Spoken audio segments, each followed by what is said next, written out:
backward in his chair, flopping onto the carpeted floor like a pregnant fish. Heisman then turns and nails the other one, the young one, only 2 years out of Karachi, whose mouth is opening to protest. His whole body jumps and then pitches forward into a fetal position on the floor, one heel twitching audibly. Heisman waits a second, and then hits each of them again, this time aiming directly for their exposed throats, sending them deep into a stunned stupor. The equivalent of 400,000 volts. Non-lethal, they call it. Looks lethal to him. They're not dead. Yet. He hefts the portable tank, tightens one strap, and then goes down the hall to the surgery. 2 women in green scrubs are loading the autoclave with trays of instruments. One of them sees him and smiles. "You're up," she says brightly. "Yeah," he mumbles, and drops her with a jolt to the throat. The tray of instruments crashes to the floor. The other, eyes widening, realizes something's terribly wrong and puts out her hand defensively. Heisman fires the stream right at it, and she makes a sound like a turkey as her arm snaps back into her face. She stumbles against the autoclave, then folds to the floor, arm twitching. They both end up on their faces, so he fires a second stream at each one, hitting them in the back of the neck, hearing them grunt in turn. Then he turns off the unit and pockets the taser, mentally smiling at the memory of the instructor's careful warning about that sequence. Unit off, then pocket it. Never the other way round. He grabs some plastic gloves out of a box and puts them on. He drags the 2 semi-conscious doctors down to the surgery and dumps them around the operating table. Then he drags the nurses over. The younger one has one unfocused eye partially open. She can see him. She groans, but she still can't move.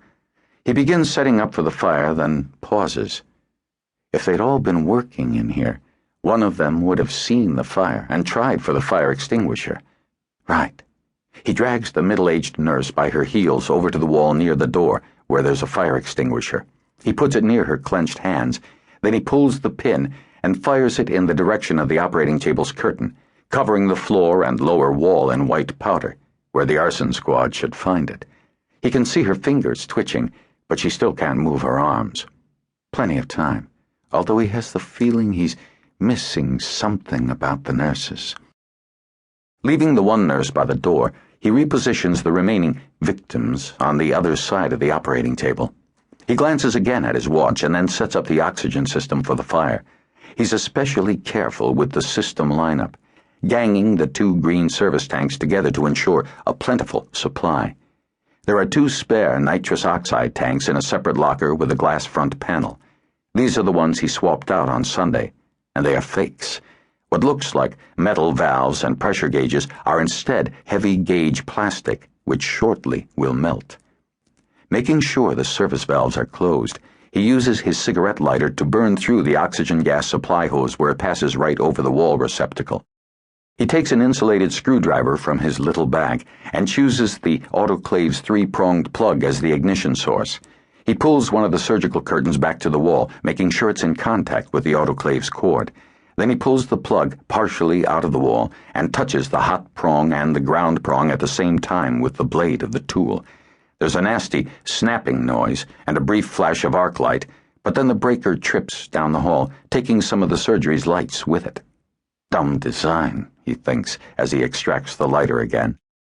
He checks to see that the blade prong has been physically cut by the arc, then ignites the hem of the surgical curtain. This, too, he had replaced on his 2 a.m. visit Sunday, substituting plain nylon for the fire-resistant Nomex curtain that had been there. This material flares nicely, first scorching, then whooping into an ugly flame that quickly blackens the white ceiling tiles above it. He edges toward the door, watching the fire spread. Plenty of starting fuel in this room, with all that plastic ceiling tile, one entire wall of drapes, piles of surgical linens, the plastic laser equipment cabinets. A dense, boiling cloud of noxious black smoke gathers rapidly along the ceiling like an angry octopus. He watches the sprinkler heads, but they do not fire. Good. Got them all. He opens the door of the locker containing the spare nitrous oxide bottles, cracks the valves on the bottles, and then cuts on the main oxygen lines. He listens to make sure the hanging hose is hissing at full volume. Then he steps